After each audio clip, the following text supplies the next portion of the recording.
5.50%에서 연중 금리 인상은 마무리되고 통화정책 균형감을 도모하는 가운데 4, 4분기에는 피복 기대감이 점차 커지고 내년 1, 4분기에는 금리 인하를 단행할 것입니다. 물론 시장이 기대하는 피복 속도와 인식차도 적지 않습니다. 그러나 중장기적으로 금리 인상 종결 이후 1년에서 2년 이상 달러 약세가 지속된 만큼 보다 긴 시각에서 약달러 움직임을 염두에 두어야 합니다.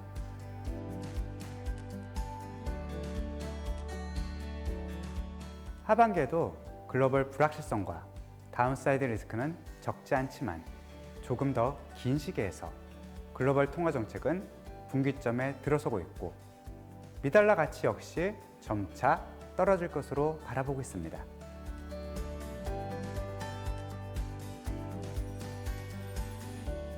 달러원 환율은 하반기에도 어느 정도의 반발과 저항이 뒤따르겠지만 미달러 수요가 조금씩 낮아지며 1220에서 1320원 사이에서 대체로 하락을 시도하는 국면이 전개될 것입니다.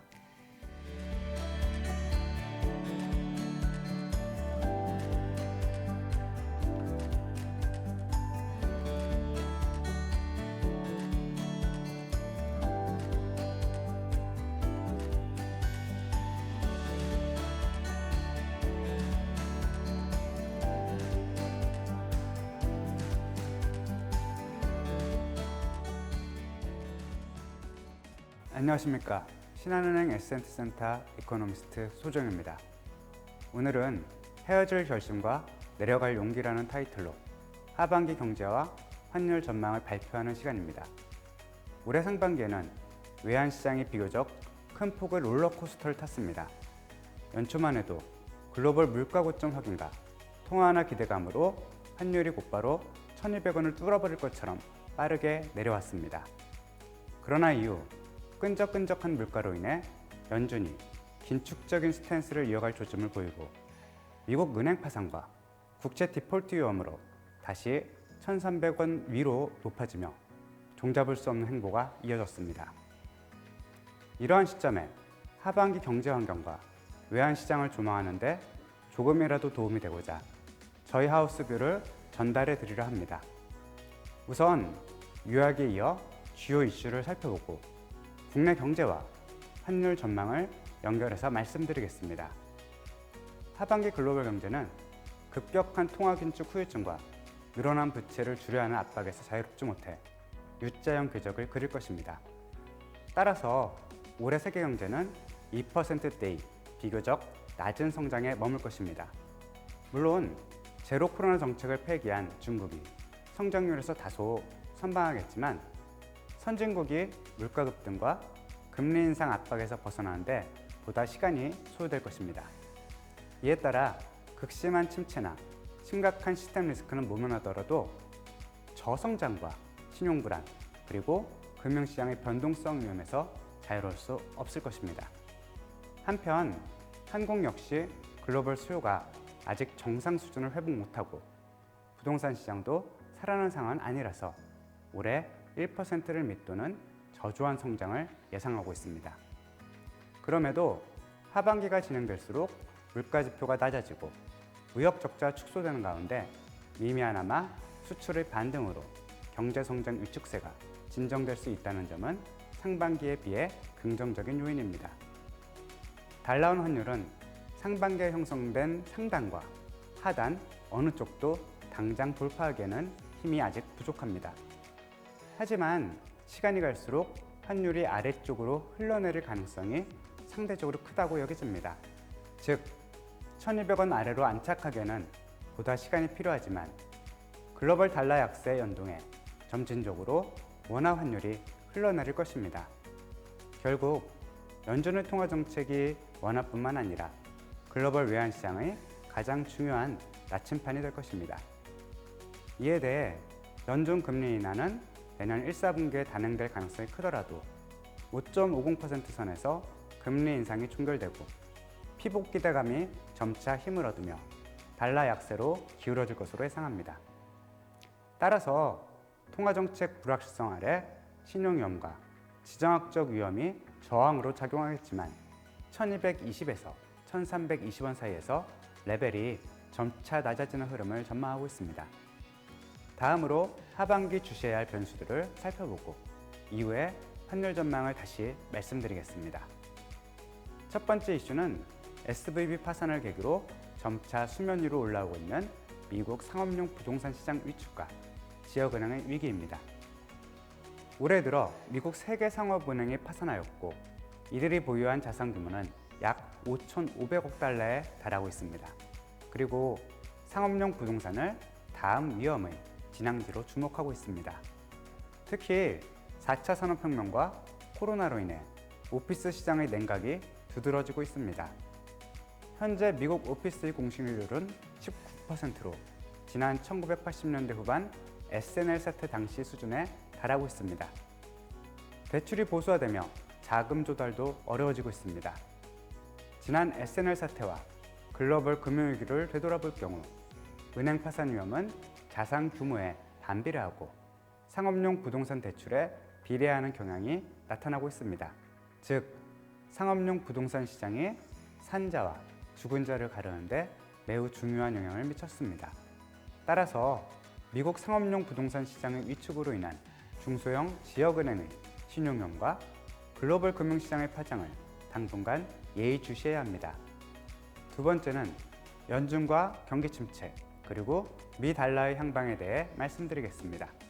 지난 2008년과 같이 극심한 경기 침체에 빠지진 않겠지만 잉여가계 저축이 점차 소진되는 가운데 통화긴축 후유증으로 혹은 얕아도 저성장을 감수하는 U자형의 경기가 전개될 것입니다. 지역은행 불안과 맞물려 앞으로 연준이 물가에만 매달리기가 어려운 환경이 조성될 것입니다. 물론 연준이 인플레에 대한 긴장감을 쉽게 내려놓지 않겠지만 경기와 금융시장 안정에도 점차 배려를 하며 통화정책을 변경할 것으로 예상합니다. 이에 따라 5.50%에서 연준 금리 인상은 마무리되고 통화정책의 균형감을 도모하는 가운데 4, 4분기에는 피복 기대감이 점차 커지고 내년 1, 4분기에는 금리 인하를 단행할 것입니다. 물론 시장이 기대하는 피복 속도와 인식차도 적지 않습니다. 그러나 중장기적으로 금리 인상 종결 이후 1년에서 2년 이상 달러 약세가 지속된 만큼 보다 긴 시각에서 약달러 움직임을 염두에 두어야 합니다. 세 번째로 미국이 주도하는 글로벌 반도체 시장 재편에 대해 말씀드리겠습니다. 반도체에 앞서 자원의 무기화를 견제하고 자국 제조업을 살리기 위해 전략적으로 전개된 미국의 셰일 혁명을 되돌아볼 필요가 있습니다. 지난 2015년 오펙이 증산으로 맞대응했지만 높은 기술력과 셰일을 앞세워 미국이 세계 원유 생산 1위를 차지했습니다. 결국 미국의 생산 진입은 글로벌 경쟁과 시장 재편을 유발하고 가격 조절 능력을 확보할 수 있음을 시사합니다. 따라서 중국을 고립시키기 위한 미국의 반도체 생태계 재편은 글로벌 공급망 훼손을 촉발할 것입니다. 더구나 시스템 반도체를 중심으로 이미 반도체 선두권에 있는 미국이 앞으로 생산과 가격 조절 능력을 확보할 가능성도 적지 않고 우리 입장에서는 미중 갈등과 기술 규제로 견고했던 공급망이 훼손될 수 있는 위험도 생각해 봐야 합니다. 결국 지역별로는 G2에, 산업별로는 하이테크 영역에 수출이 집중되어 있는 우리 입장에서는 미국과 중국의 관련 움직임을 예의주시해야 합니다. 마지막으로 조금 장기적인 시각에서 논쟁이 대두되고 있는 탈달러화에 대해 말씀드리겠습니다. 최근 중국과 러시아 등 신흥시장을 중심으로 무역 결제에 자국 통화를 사용하면서 탈달러화 움직임이 부상하고 있습니다. 그렇지만 한동안 미 달러의 위상은 크게 흔들리지 않을 것입니다.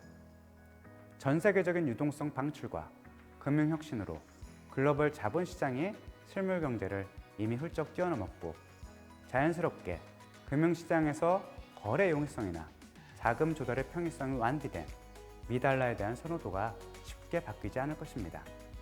다만 세계대전을 기점으로 고물가와 막대한 정부 부채로 인해 미달러에 기축통화자를 내어준 파운드화의 사례를 되돌아볼 경우 외부적인 요인보다 미국 재정과 관련된 내부적인 위험을 보다 신중하게 바라볼 필요가 있습니다. 만일 10년이나 20년 이후로 시계를 보다 넓힐 경우 GDP 대비 200%에 다가서는 미국 정부 부채는 미국채와 달러에 대한 신뢰도를 점차 저하시킬 것입니다. 이제 국내 경제 환경을 조망해 보도록 하겠습니다. 세계 경제가 2008년과 같은 극단적인 금융위기를 모면한다 해도 신용위험과 경기 하강에서 벗어나지는 못할 것입니다.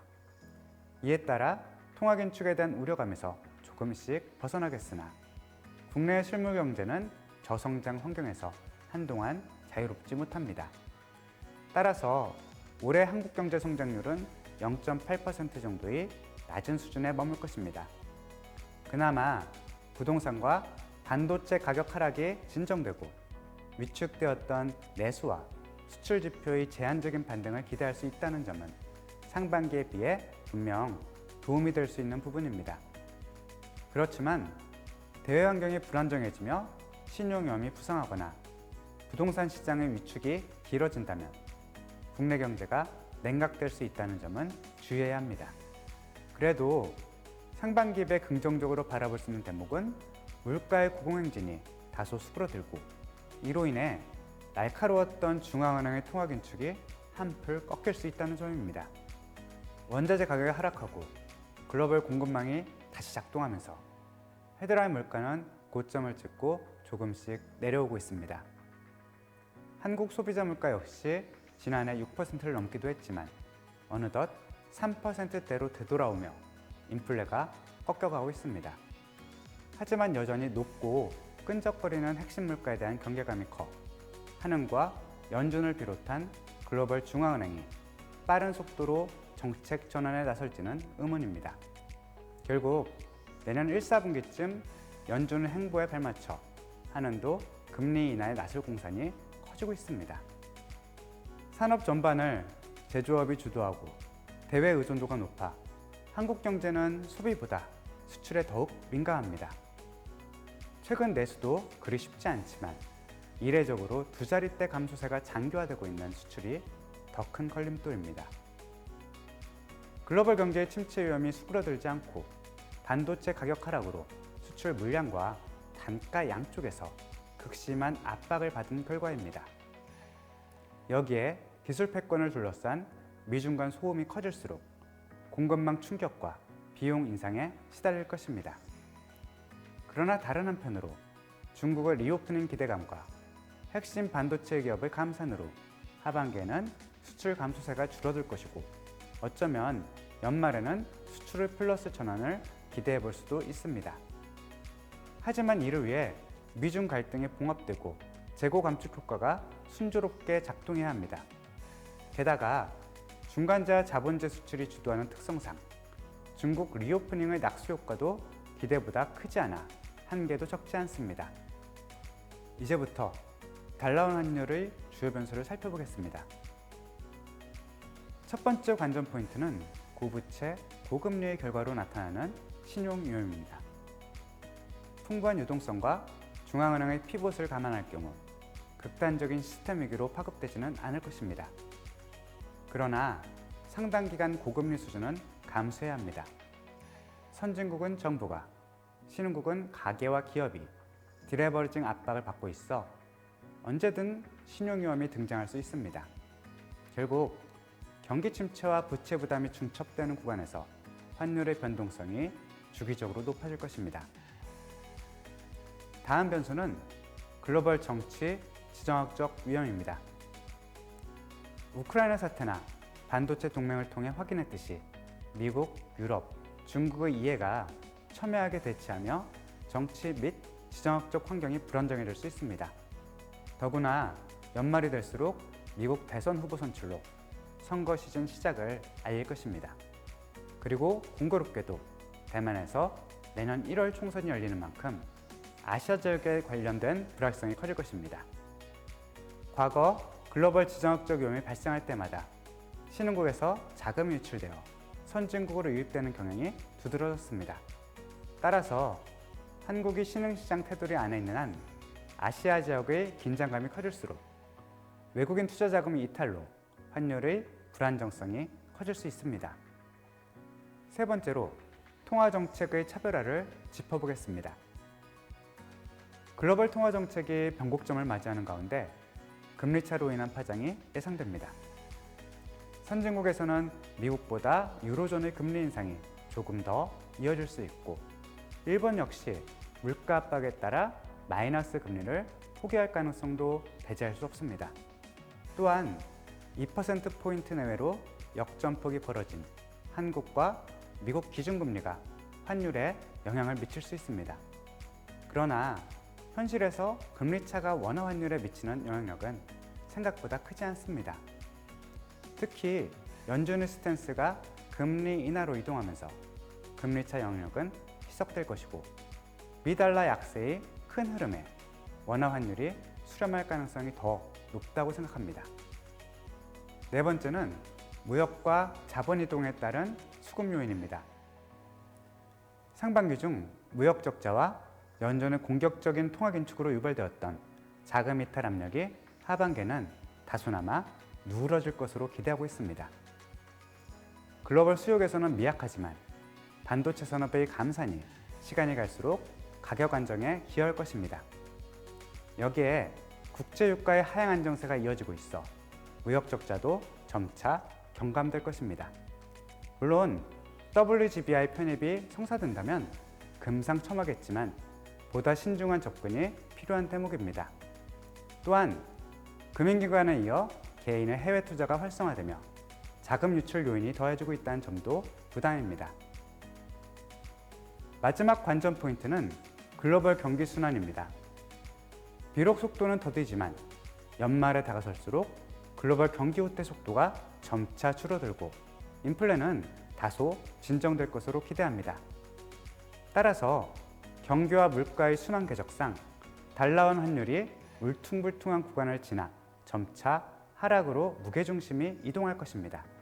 다만 연준이 금리 인하에 한동안 소극적으로 나설 가능성이 커 저항감도 적지 않을 것입니다. 이제 환율 전망으로 마무리하겠습니다. 하반기에도 글로벌 불확실성과 다운사이드 리스크는 적지 않지만 조금 더 긴 시기에서 글로벌 통화 정책은 분기점에 들어서고 있고 미달러 가치 역시 점차 떨어질 것으로 바라보고 있습니다. 물론 연준이 금리 인하를 서두르지 않아 인내심을 요구하겠지만 시간이 갈수록 피봇에 대한 기대감이 달러 약세를 견인할 것입니다.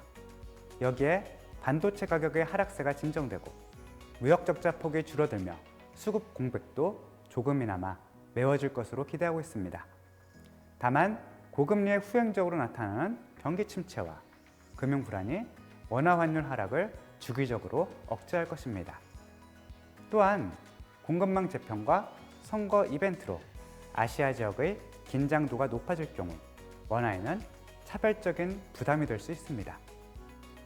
이상을 종합해보면 달러원 환율은 하반기에도 어느 정도의 반발과 저항이 뒤따르겠지만 미달러 수요가 조금씩 낮아지며 1220에서 1320원 사이에서 대체로 하락을 시도하는 국면이 전개될 것입니다. 제가 오늘 준비한 내용은 여기까지입니다. 지금까지 경청해주셔서 감사합니다.